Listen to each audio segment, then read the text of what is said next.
আমরা ওলি আল্লাহদের মাজার জিয়ারত করতে চাই কি চাই না? আরো জোরে বলুন, চাই কি চাই না? ওলি আল্লাহদের মাজার জিয়ারত করতে হবে। অনেকেই বিভ্রান্ত ছড়ায়, মিথ্যা তুহমত দেয় আমাদের উপরে। অনেকে বলে তারা ওলি আল্লাহদের কাছে গিয়ে চাই।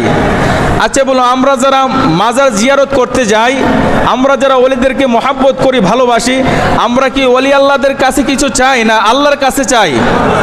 জোরে বলুন, দেওয়ার মালিক কে? জবান খুলে বলুন, কে? দুনিয়ার কোনো মানুষ কোনো কিছু দিতে পারবে? দেওয়ার মালিক কে?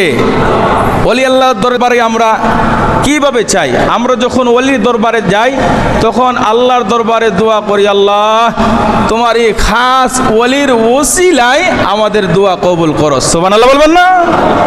আমরা কি কথা বলি? এক আল্লাহ বাবা আমার দোয়া কবুল করে নিন, এই কথা বলি? এই কথা বললে শিরক হবে।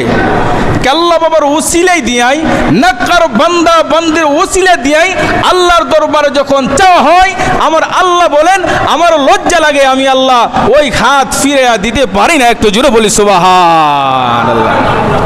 যারা মিথ্যা তুহমত দেয় তাদের থেকে আমরা বাঁচতে হবে। আমরা ওলি আল্লাহর দরবারে গিয়া ওলির কাছে চাই না, চাই আল্লাহর কাছে।